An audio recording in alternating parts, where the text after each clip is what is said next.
Welcome to Sasquatch and Sourdough, the podcast where we embark on a journey into the depths of the unknown. The mystery of life. Weaving together threads of ancient scripture. What do you mean, biblical? Tales of high strangeness. Tell them about the Twinkie. Whether you're a seeker of truth, We believe it's the heart of the house. or simply hungry for a good story, What about the Twinkie? Sasquatch and Sourdough invites you to join us on a journey of discovery, wonder, and deliciousness. They feel your methods, your theories are... Spooky. So grab your backpack, sharpen your senses, Do you think I'm spooky? and prepare to explore the sacred mysteries of our highly strange world like never before. And that is the whole problem with aliens.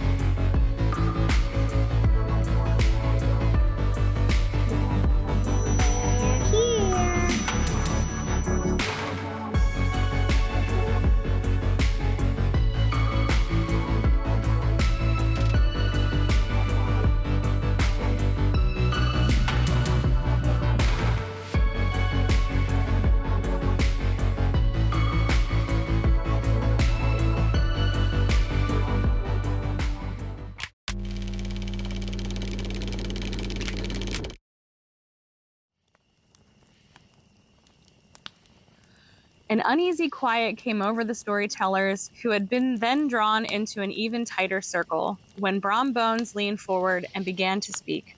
One evening, while returning from a neighboring village, Brom said he encountered the Night Rider. He challenged the headless fellow and his goblin horse to a race for a bowl of punch, and claimed that he would have drunk the victory punch too, as he and his horse Daredevil easily trounced the ghost. But as they came to the plank bridge, the Hessian bolted and disappeared in a flash of sparks and fire. None of this was lost on Ichabod. Still, he took his turn to speak, reciting some of his old anecdotes from his book of New England witchcraft. But here is what I think. All of this just frightened him all the more. Slowly, the party began to break up as the night grew late.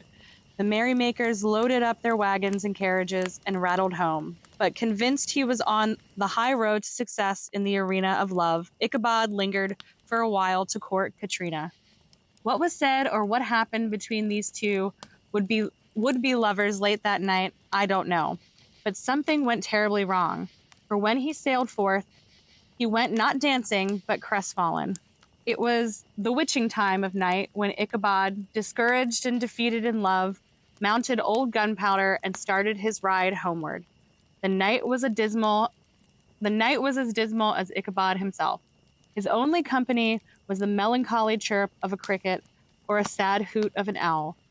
And now, as Ichabod rode into the dark, those stories of ghosts and goblins began creeping into his mind. Never had he felt so alone.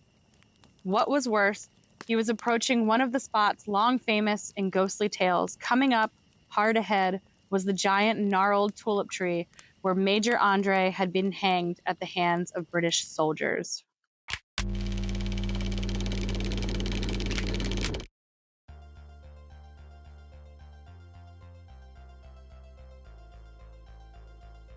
Well, welcome back to Sasquatch and Sourdough. I am your host, Christina, and I am joined on this spooky night with my beautiful best friend, Crystal. Hi, everybody.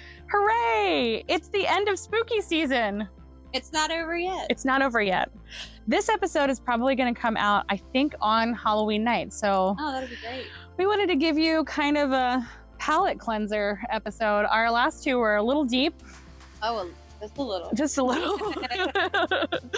And spooky. So if you haven't listened to them, our episodes with Alex Shea, please go back and do that. We had an amazing time with her. Yeah, she's great. I Yeah. really enjoyed meeting her. It was really cool. I can't wait to talk to her again. Yeah, we're definitely gonna have her on. Chock full of awesome stories. Crazy stuff. Yeah. But so we wanted to just kind of go back in time a little bit, and give you a little taste of Sleepy Hollow. Sleepy Hollow. Sleepy Hollow. So That's my favorite story. yeah, so this excerpt that you guys heard is from this adorable children's book by Will Moses. It's The Legend of Sleepy Hollow, obviously by Washington Irving. I mean, if you've spent any time in America, you've heard the story of the Headless Horseman. Definitely. It's just everywhere in pop culture. So the first time I had ever seen the Headless Horseman was when I was a little girl, and we had the Disney Channel. Yep. Which was, not everybody had the Disney Channel, Mm-mm. but we had it, and my favorite thing in the world was when they would play Sleepy Hollow. I love That that. was my favorite Disney story. And that's where my love of Sleepy Hollow came from, the Disney Channel. I loved that. And so when I would like go back and try to watch it with my son, like when he was little, we would watch that, but we didn't have the Disney Channel, obviously. I think it was on like Netflix or something. And it was 2 in 1. It was the Toad. Yes. What is it? It was Mr. Toad's Mr. Toad. Wild Ride. Yep. Okay, both narrated by Bing Crosby. So that's definitely back in the day. Yep. I love that. It's so good. But we had to get through Mr. Toad's Wild Ride We would always fast forward Mr. Toad. because it made my son insane. Yeah. Like, it gave me such anxiety because it's just like he had to go, go, go. What were they? What were they? Weasels? or Yeah, like the something? weasels. Like his henchmen. Yeah. That overtook the house. The mayor. Yeah, they overtook the mayor's house, and they were just really bad. It was ridiculous. And then there was the whole trial with Yeah. Mr. Toad. They like Mr. Toad was like overthrowing the government, and then he got caught, but he was for some reason just like rolling around the countryside in a crazy car, and it was just as fast as he could go. He was a wild toad. So you're trying to like get to the nice, quiet, like autumn, like bum ba-dum bum bum of like Bill Crosby. What? Bing Crosby. No, I'm thinking Crosby, Stills, Nash and Young. Oh. What am I doing? Anyway, yeah. So you had to get through that. Oh my gosh. We watch it every year. Yeah. I sing every single song. I know every single song. Oh, fair Katrina. There, Katrina, my love. Love is a partridge. Ripe rosy cheeks. It's so ridiculous. Like, but it was like kind of romantic, and then it just got so sad. So anyway, that little retelling is from this really adorable children's book. It's so well illustrated, and it tells the entire story of the legend. But we're not going to really get into the legend tonight. What we wanted to do is just share some experiences that Crystal had, just her experience going there, and then some really interesting, like kind of local lore that is still there. Yeah. So Eric and I, my husband and I, we went to New York one year to see a band in Brooklyn. And the next morning when we woke up, we didn't want to be in the city anymore. We had had enough of the city. And I've always been really obsessed with Sleepy Hollow. So we decided to take the Hudson River. The road goes through New York City, and it just follows the Hudson River straight up into like upstate New York. So when we were driving, I started noticing Harrytown, which is the town right before Sleepy Hollow. And I just got so excited. I was like, all of this is actually real. These places are actually real. And once we got to Sleepy Hollow, I was just like a kid in a candy store. I couldn't believe it. I was so happy to be out of the busy, horrible city and in this beautiful countryside. And it was fall. I was going to ask, like, it was October. So they were gearing up for their like Headless Horseman festival. Yeah. So I don't have the book on me, and I'm really sorry, but I bought a book there at the Dutch church. Yes. This man wrote this story about Sleepy Hollow, and he had all of these historical facts about Washington Irving after like each little chapter, and he told all about his life and like where he lived before he wrote the story and the reason why. And so Washington Irving was like a budding author, and he didn't get much acclaim. Like, I think you told me earlier, people thought he was like boring and kind of stale. Yeah. And he decided to write something fantastical, and it really took off. And it's what gave him a name. Really, and it's what he knew. Story. Yeah. He like knew the countryside. Yeah. So we went to the Dutch church. We saw all of the old tombstones. Like, you know what the old tombstones look like? Where it's like the angels like etched on them. Yes. But they're like really weird and crude looking. Yeah. They're not very well done. It's just like a face with like some wings. Yeah. And I'm sure people have seen that before in like really old cemeteries. So the cemetery is from like the 1700s. And the area was settled like like way before the Revolutionary War. These people were already settled when the Revolutionary War came. They had like a thriving community. And we went to the cemetery. We went over the bridge, the famous bridge. Oh, wow. We got pictures on the bridge. We just spent the day kind of tooling around the cemetery and taking pictures of all the beautiful trees and the foliage. Oh. And it was just one of the most beautiful, and like the most beautiful, like little quaint town, you know, because it's everything there is like preserved, historically preserved. Yeah. So all the buildings and everything are just, they're just so cute, and I don't know, it's just beautiful. I love it. That sounds amazing. It was really cool. And I love that it was just like, yeah, let's go. Yeah, because we were in Brooklyn, and it was like cramped and gross and stinky, and there's like what show did you see everywhere. We saw this band, the Deers. Oh, okay. It's like this indie rock band. Yeah. From like the early 2000s. Anyway, so we went to the show. We had a great time at the show. We almost didn't make it home because we didn't know where we were. Yes. So we had a cab driver drop us off. And he was like, I'll be here at the end of the show. And we didn't think about it. And we left the show, and we were like, you know, wandering around Brooklyn, kind of lost. And then here comes the cab driver around the corner, and he's like, I'm here to get you guys. We were what? Like, you just saved our lives. He waited for us. I feel like that's unheard of. We didn't think, I think he knew we were out of town. Yeah. He was like kind of scared for us. Because, I mean, we're from Baltimore, but Baltimore's tiny. And we know our way around here. So, he picked us up. He saved our lives. He took us back to our hotel room. Next morning, we woke up. We realized we don't like it here. No. We need to go out into the country. Yes. It was really neat. That's awesome. Yeah, it was really cool. I love that. Oh, yeah. I know. I've never been there. But I mean, this time of year, that's like all you see on Instagram is like everybody is like, there's so many great accounts of just like, you know, fall aesthetic in Sleepy Hollow. And it has to capture exactly like that magic of fall. Yeah. Well, they do this whole thing there too. We didn't have time to do it because we didn't stay until the evening. But in the evening, they do this like haunted house thing, like through the forest, where they dress somebody up as the Headless Horseman, and he like chases you around. Oh, so that's you take cool. Like a haunted hayride, like out into the forest where Ichabod Crane would have been walking. It's like a reenactment. Yes. Yeah. Exactly. It's a reenactment. And we wanted to do it so bad, but we had to get home to our babies. Oh. Our kids were little.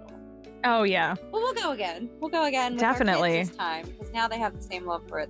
That would be awesome. We should definitely do that. Yeah. Great trip. Yeah. There was, so you talked about like the old Dutch church. So there's actually a story about that. So they do like a reenactment. Hang on, let me look at my notes.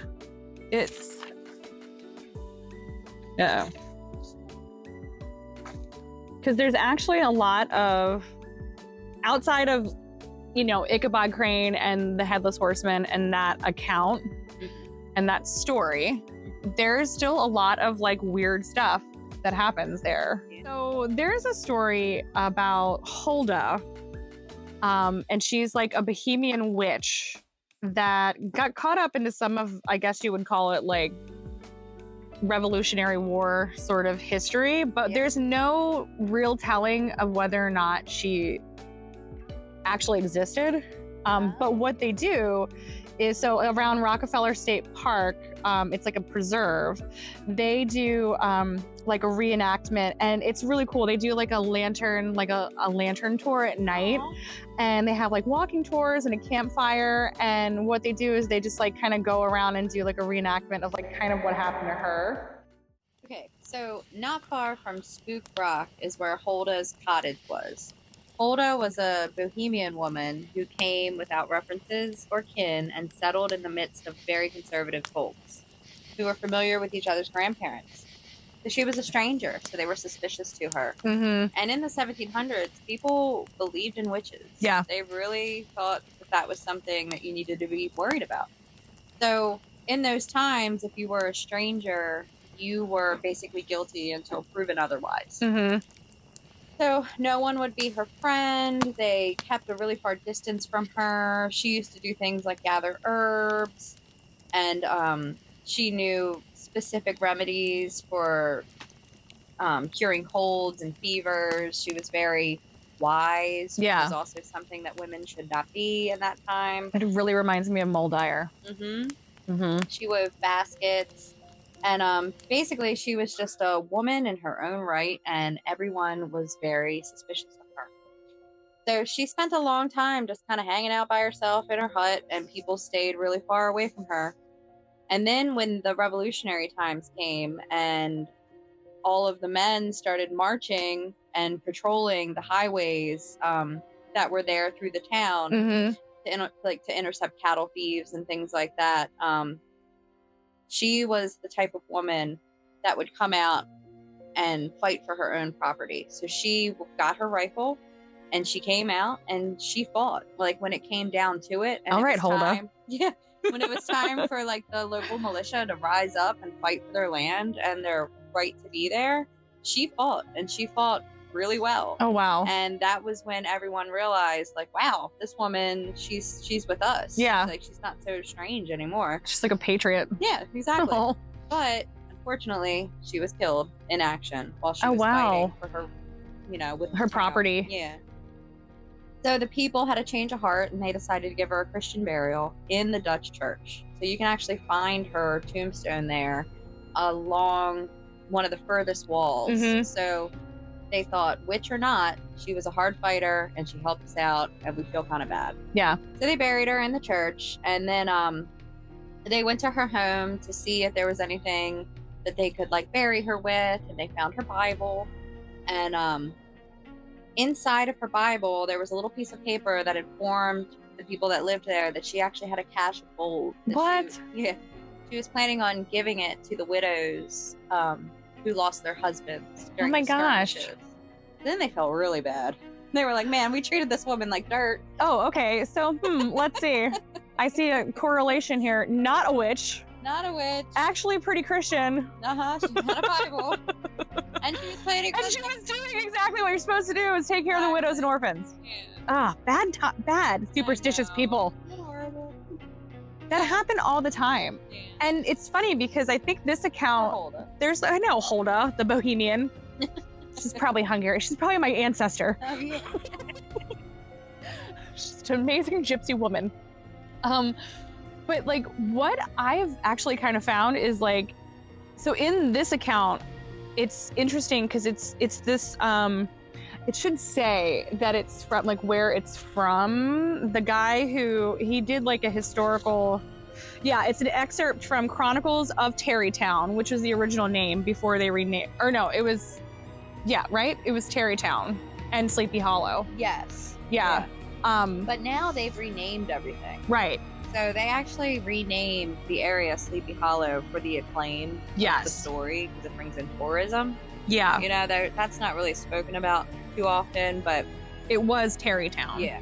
Like on the old maps. But so that was an excerpt from Chronicles of Tarrytown and Sleepy Hollow by Edgar Mayhew Bacon, 1897. So he was kind of like the historical historian, I guess, that wrote all of the history. And it's funny because in his account, like he says, like 100 years ago, people were very superstitious.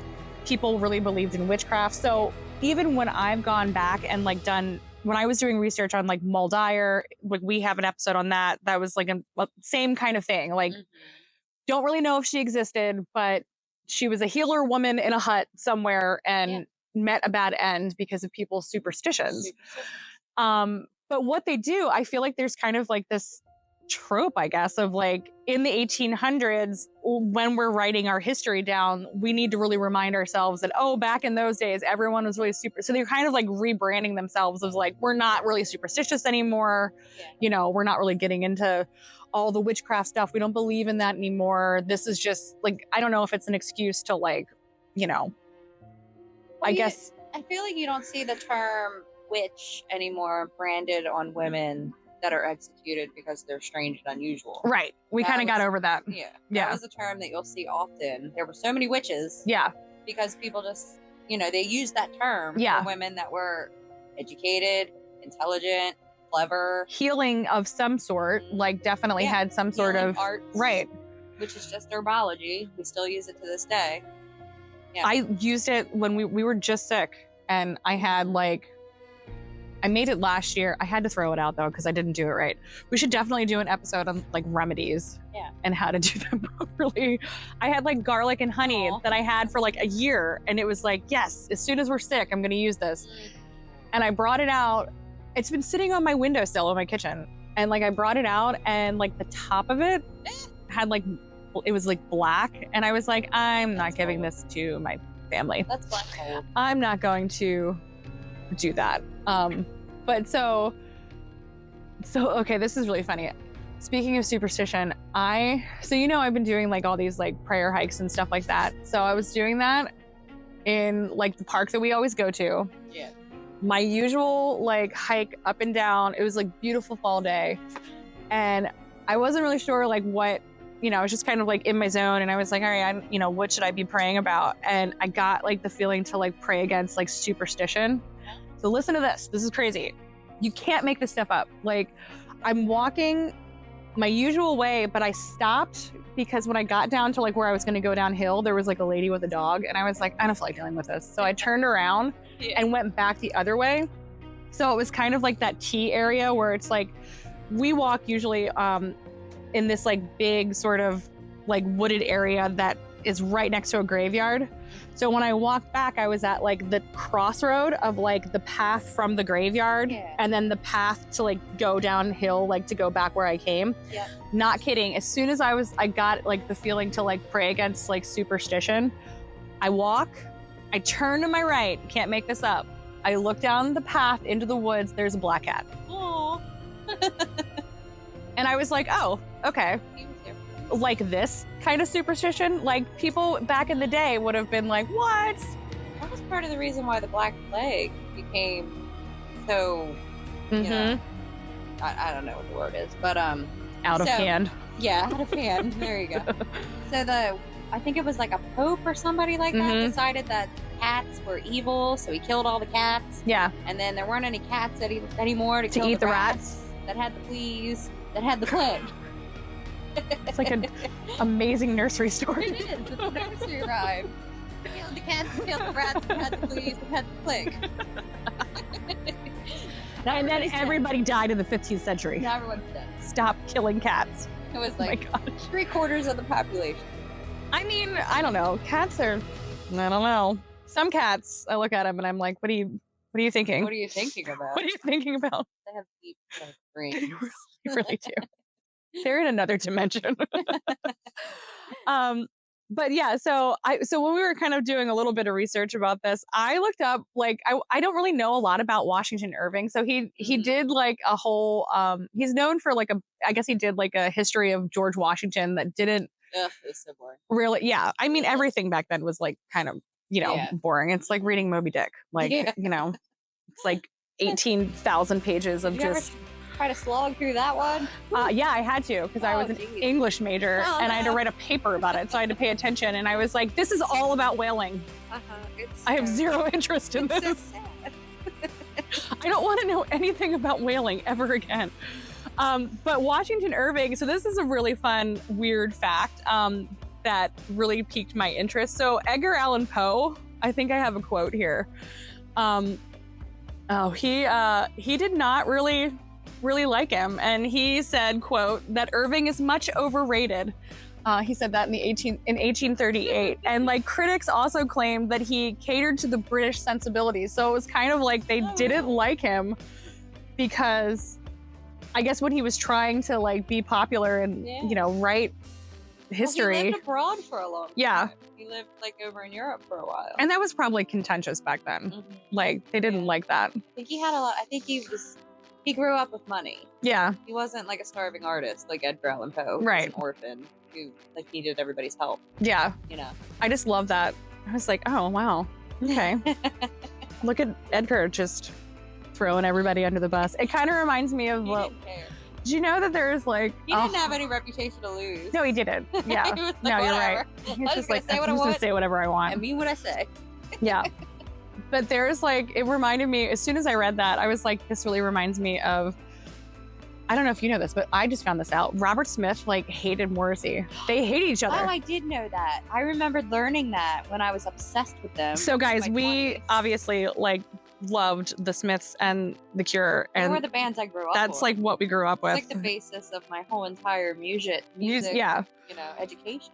But I love that. I just started seeing that because I think we like followed so I think on Instagram, like our account follows like some Cure fans account. And it's funny because that account like takes sides with Robert Smith. And I'm like, what are you guys, 10? Like, come on. But it's so funny because if you look at old interviews, like Robert Smith's just like, yeah, he's boring. So it's like the same thing. Or no, what did you say? He said he was like, a pompous ass? Or no, it was more like, it must be like, I don't know the quote, but it was something along the lines of like, it's got to be exhausting being that like, intellectual. That's what it was. Oh, And I was okay. like, wow, that's a whole burn. I know, but we digress. So yeah, but Washington Irving, outside of like all of Sleepy Hollow, I promise we'll get back to like, we have a couple more things, but I thought this was really crazy. So what he did, outside of being like overrated, he wrote he had a book called The Sketchbook, and he kind of defends like traditional Christmas in this book. It's really interesting. It's like 5 or 6 like stories, like Christmas traditional stories. And so what he did is after that, in 1812, he wrote revisions to A History of New York, and he inserted a dream sequence of St. Nicholas, like soaring over treetops in a flying wagon. And that's where we get like our image of Santa Claus. Okay. So it's really neat because like, So did he create that?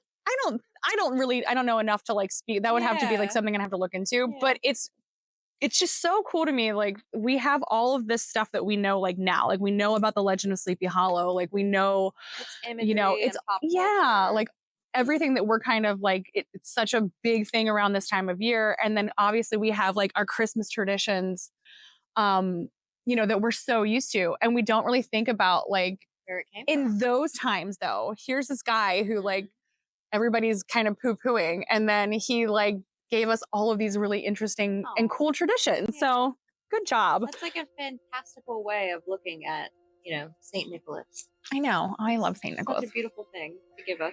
And look, we're back to Christmas. No. Oh. Our brains. I know. Exactly. I'm almost there. But like, and apparently I don't know exactly the correlation, but there is some sort of like flat earth tie to Washington Irving. So I just wrote that down as a note for all of our flat earth friends. You are seen. you are seen and loved. But we digress.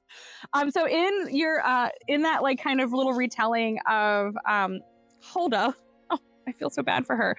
There was a mention of Spook Rock, and so there is like an actual kind of, it's supposed to be a pretty haunted area. I couldn't find any like hauntings, like people's accounts now, but a lot of it is just kind of like stuff that happened back then that it's like, it's known to be like kind of like haunted or whatever.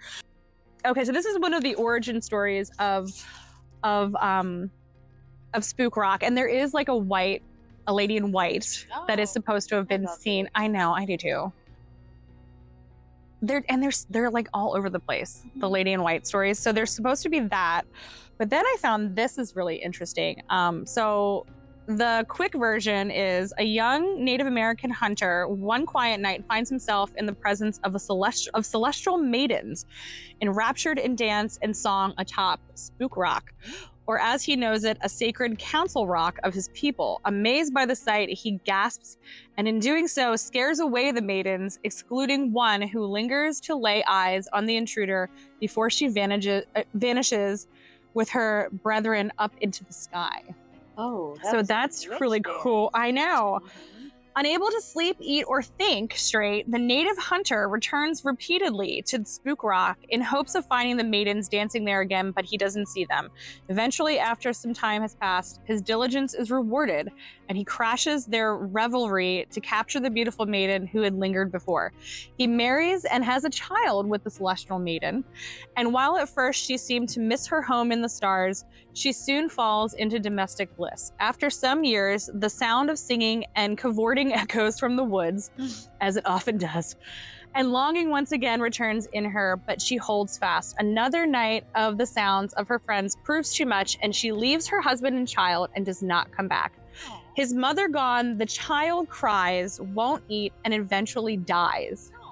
The native hunter buries his son along the banks of the Pacantico and racked with despair, walks off into the wilderness and is never seen again. His hut falls apart with the passing of the years, and when it is no more than a ruin, the celestial maiden returns. She thinks she has only been gone for a few hours, when years have passed instead, and finds her family and child missing, and their hut a pile of rubble. She doesn't understand the unequal passage of time, thinks it's a cruel trick, or that she has the wrong time. It is said that on a clear and quiet night with a crisp blanket of stars overhead, you can see lights dancing in the woods at Spook Rock. And even then, you might see the celestial maiden moving alone through the forest along the Pacantico River, forever searching for what she lost. Oh, that sounds like a fairy hole. Or a portal to So, lost time. In fairy lore, Mhm. when you are drawn into the fairy realm, you lose time. And when you come back, That's right. you are the same age as you were when you left, because time is completely different in the fairy realm. So when there's this old story, I don't remember where it's from, but there was a man in the forest and he gets lured into the fairy realm by dancing women. And it's an all-night party where he just dances all night long. And then when the sun rises, he leaves and he goes home. And he thinks it's just been an evening of him dancing, but it's actually been like 100 years or something. Oh, wow. And everyone he knew is dead and gone. And he still looks exactly the same as he did when he left. That's fairy lore. Yeah. Mm-hmm. That's crazy. Yep. So now, like today, it says that if you look at Spook Rock, it's hard to imagine like how. So it's like a large flat boulder. Mm-hmm. So when you're looking at it, you're like, how can you just have like all these dancing maidens? But it's also, it says like you can also see how like local tribes like would have like picked that spot for a place of meeting. So there's not a lot of like chunks of rock. It's just like really sort of like a flat sort of boulder. So I guess they were probably like around that area. Mm-hmm. But this says we will never know if it ever truly was a sacred native site or a council rock, or what likely mundane occurrence prompted a traveler to think that they hear. So people like would report hearing singing and like lights through the trees at night. But the spot does have some magic to it, whether it has always been there or if it's due to the power of the story itself. But like I can't find any accounts. So if anybody is from like that part of New York or knows any lore, I would be interested to know that, because that is 100% fairy lore. Right? Mm-hmm. Yeah, the dancing. Yeah. The lost time. Mm-hmm. Definitely. And being that when she left, her child died. It was like her magical spirit was attached to that child, and maybe that's what called her back. Yeah, maybe the child was like part fairy, part human, and couldn't live without her. I love all the fairy lore. Mm-hmm. Me too. I love There's that actually stuff. A place near Sleepy Hollow, not very near, but on the way back home when you travel through New Jersey, there's this whole park that's dedicated to fairies. Oh, really? And people go there and they make like little fairy doors and things on the tree trunks. Yeah. So it's like a path, and it's like the fairy path or something. I don't actually remember what it's called. But one of my friends had posted it on some social media site, and I was like, oh my God, I got to visit this place. So it's like a fairy path, and on the trunks of the trees are all the little fairy doorways that people have just made, and they just put like there magical, like whimsy, like you would take the kids there and be like, look, fairy door. Well, that's really cute. Yeah. So that's the origin story of like Spook Rock. Now this doesn't give, I mean, I guess this would be before the account of like the witch lady. Mm-hmm. What year? Huldah. It doesn't give a year, but it's like if it's Native back in the Native American, So it's probably. Yeah. I just think that's awesome. So like, what a cool origin story of both cultures. You know, I've never heard of anything like that before, like Native American and like fairy lore Mixed together. With, like that would be like Irish or Scottish. Yeah. You know, where the fairies come from. Ooh, we like should Irish ask. Scottish lore. So I was on Tommy Collum's Let's Get Freaky podcast, and we're gonna have him on. He's awesome. Guys, go watch or listen to all his stuff. He's great. But I want to have him on to tell us, like, because he's in England. Okay. He's in Essex, England. Nice. I was like, oh, you're in Essex. I said, I'm close to an Essex. And I was like, it's probably not. It's not anything like your Essex. He's like, I don't know. There's some sus spots in England too. But I want to have him on to tell us like all the cool like fairy stuff that he knows. Awesome. Yeah. Okay. Yeah. And then I have one, this is so funny. So this website was really, really cool, guys. If you're interested, they have a ton. I mean, there's like, outside of like folklore and ghost stories, there's crime and murder. Like there's all kinds of stuff that's going on, like weird and unexplained things in that part of Sleepy Hollow. It's Sleepy Hollow Country. I'll post that in the description. But one thing that was hilarious to me was, and I don't know if anybody, so somebody posted online, I'm trying to think of who it was, but they were talking about seeing a black squirrel and how. That was the first time I've ever seen a black squirrel. In Sleepy Hollow. Really? Yes, I saw one. And Eric told me that they are popular in D.C. Yes, they are. D.C., like Arlington, Virginia. Yes. That's where they come from. Yes. I saw this squirrel and I couldn't believe it. I was like, are my eyes deceiving me or is that a black squirrel? No, they exist. And guess what? They exist around here. Like, so we're actually recording at Crystal's house because she has an amazing Halloween, Crystal and I have like two different Halloween aesthetics going on. Hers is like super amazingly spooky, and spooky. I am just like red country bumpkin. Like I've got every type of like. Happy fall, y'all. Exactly. Yeah, that's Christina. Back in the day, I would have like been in complete competition with you, but now I'm in competition with my my neighbor across the street with how many fantasy pumpkins I can put on my front porch. So. That's where I am. Yeah, happy fall, y'all. I'm a spooky girl. So horror movies every single day. I got some really spooky characters in my front lawn. Yes, you do. Yeah, you actually have something that looks like a. I have the plague doctor. Yeah, you've got the plague doctor. Amazing. So this is like the perfect like aesthetic for us to I fell in love with him. I saw him at Home Depot, and I said I must have him. Come home with me. Don't bring any rats or cats. No, he like protects us. From rats and cats with their fleas and their pigs and the squirrels. But oh man, who was it? I'm trying to think. But there's black squirrels around here. So the park that we go to is very close to here, and it's crazy because every time I drive the same way, it's like I see the same black squirrel, and I'm like, oh, there you are. Hello. I think it's the same family. Yeah. Our friend, I'm not going to say her name, but we have a friend that I used to walk with around our neighborhood. Mm-hmm.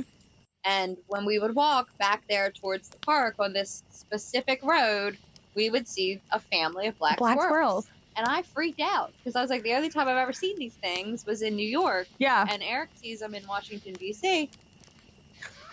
So she was like, I've seen a black squirrel. It's crazy. Well, now you have. And I think we saw them like 3 or 4 times walking the same road. It's like a whole little family. They're reproducing. They are. Mm-hmm. So, like, when I was going through this website, it was like squirrel lore or something. And I was like, what's going on with the squirrel? So apparently there was one account of like, this was in the 1800s where there was apparently a bunch of trash that was like chocolate liqueur, I guess. Okay. And so the squirrels, it was like outside of a bar, and like the squirrels got into it and started acting crazy. And they got drunk. I guess. And then here's one. This is again from the same website. It's called Those Wild and Crazy Tarrytown Squirrels. Aww. Once again, we thank the Daily Item of Port Chester, New York, for the story about Tarrytown squirrels. While squirrel attacks against humans are not unknown, they aren't an everyday occurrence unless you happen to be on Beekman Avenue in May of 1948 when the squirrels seemed to go berserk. Berserker. Berserker squirrels.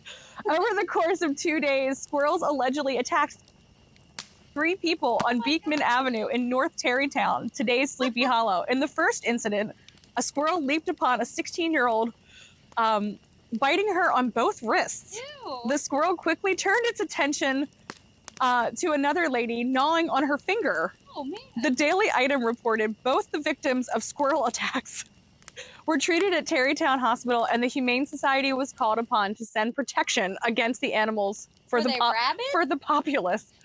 Can we just put them down? Were they rabid? I would imagine.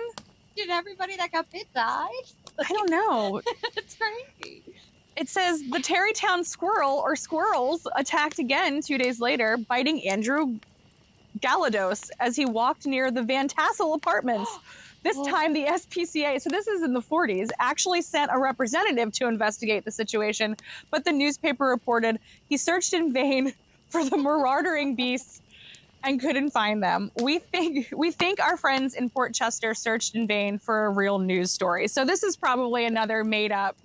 That sounds real to me. That's I don't like know. some rabid squirrels. Why wouldn't you just shoot it? Berserk on some people. This is berserk squirrels. Did they know what the rabies were in the 40s? I would imagine, yeah. I hope so. I mean, they had the yeah. Well, shouldn't they test for that?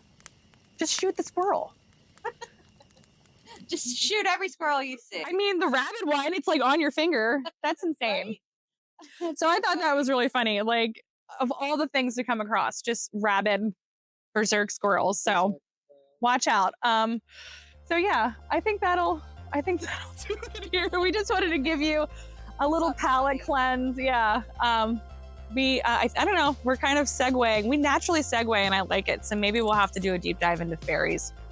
I think that's a great idea. I Yes. would love to do a deep dive with fairies. Yeah. Yeah. Ever since I think one of the best accounts, just like podcasts. I used to love the Lore podcast. Shout out Aaron Mankey. Yeah, And that he did an account of the changeling, and there are some Yes. spooky stories. There really are. Just people really, again, getting wrapped up in superstition. Fairy mound. Yeah. How do you Yes. explain that? Yeah. So many weird things. But I want to say something very quickly. Mhm. So the Appalachian Mountain, where this would have occurred in New York, Mhm. actually at one time when there was a landmass called Pangea, Yeah. and the mountains and the highlands of Scotland are the same exact mountain range. That's that right. Are the Appalachian. Yep. So if you have fairies and fairy mounds in Scotland, you Mm-hmm. may very well have them here in the United States in the Appalachian Mountains. And then we'll get into portals So coming soon. I don't know. That's exciting. Mhm. There's an explanation for something. All of the weirdness is already the veil is thinning. Here we are. Let's talk about the weird portals of fairy magic. The ancient, old things that Yes. live before us. Ugh, Love it. I do too. All right. Well, we love you guys. Thank you so much. We are I'm so excited and jazzed about where this podcast is going. Keep sharing, liking, subscribing, leave a review, leave comments. We want to hear from you. The website's coming, I promise. We want to interview more people. Yes, we want to hear your stories. We love having Alex Shea. Oh, she was so great. Will you be our next Alex Shea? Will you be the next? Who will be next? The plague. Rats. The rat. Yeah, so we went from rats and The fleas and plague. squirrels. But yeah, so just keep all that stuff coming our way, and we will talk to you guys soon. This will actually probably drop on Halloween, so be safe out there. Happy Halloween. Yeah, go through all your candy. All of our spooky people. Spookies. Spooky. Spooky, spooky. And then it's on to Christmas. No, No, not yet. not yet. Thanksgiving. Yes. Turkey time. Yeah, turkey time. All right. Well, yeah, that's going to do it. So until next time, bye. Bye.